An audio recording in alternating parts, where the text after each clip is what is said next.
বিষ্ণু নবী সাল্লাল্লাহু আলাইহি ওয়াসাল্লাম বলেছেন, আলা ইন্না ফিল জাসাদি মুদগা ইযা সলুহাত সলুহাল জাসাদু কুল্লু ওয়া ইযা ফাসাদাত ফাসাদাল জাসাদু কুল্লুহু আলা ওয়াহিয়াল কলব। জেনে রাখো, নিশ্চয়ই মানব দেহে একটি গোশতের টুকরো রয়েছে যেটি দেহের সবচেয়ে দামি অঙ্গ।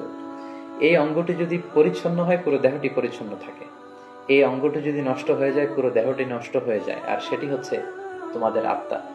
In the day of judgement আমরা যখন আল্লাহ তাআলার কাছে হাজির হয়ে যাব, আমাদের ক্ষমতা, আমাদের সন্তান, আমাদের সম্পদ কোনো কিছুই আমাদের মুক্তিকে নিশ্চিত করতে পারবে না।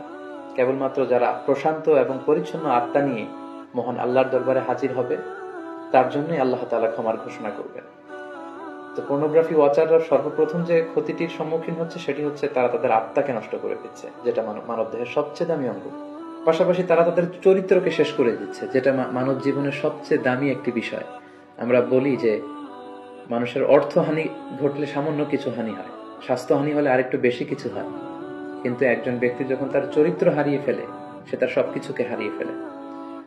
পাশাপাশি যারা পর্নোগ্রাফি দেখে অভ্যস্ত তাদের স্বাস্থ্যের মারাত্মক হানি ঘটে, যেহেতু পর্নোগ্রাফি ওয়াচাররা রাতের সময়টুকুকে বেছে নেয় গোপনে পর্নোগ্রাফি দেখার জন্য, ফলে রাতের ঘুম তাদের আর হয় না, তারা ইনসমনিয়াতে ভোগে এবং একটা বিকৃত রুচি তারা ডেভেলপ করে ফেলছে মনের অজান্তেই।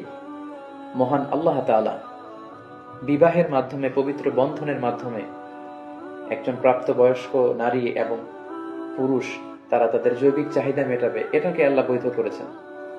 কিন্তু বিয়ের অনেক আগেই যখন তারা এই যুগল দৃশ্যগুলো ভিডিওতে দেখে, বলে আয়াতু বিল্লাহ নাউযু বিল্লাহ, তখন মনের অজান্তে একটা বিকৃত রুচি তারা ডেভেলপ করে। তারা তখন আর স্বাভাবিক মানুষ থাকে না, অস্বাভাবিক মানুষে পরিণত হয়। এবং পার্সোনালি আমরা অনেকের কাছ থেকে এরকম প্রশ্নও পাই যে আমি আসলে পর্নোগ্রাফি দেখতে চাই না, আমি এটাকে অপছন্দ করি, কিন্তু একবার দেখতে শুরু করার কারণে আমি এ থেকে বেরিয়ে আসতে পারছি না, আমি নিজেকে সাহায্য করতে পারছি না, এবং এই পৃথিবীর যে কোনো বিষয়ের ব্যাপারে আমি আগ্রহ হারিয়ে ফেলেছি, আমার সুইসাইড করতে মন চাচ্ছে। এরকম মেন্টাল ডিপ্রেশনেও কিন্তু তারা ভুগে থাকে। পর্নোগ্রাফির আরেকটি গুরুত্বপূর্ণ ক্ষতিকর দিক হচ্ছে এই পর্নোগ্রাফির ফলে সেক্সুয়াল ক্রাইম সমাজে বেড়ে যাচ্ছে। In every sexual crime there is a pornography behind it.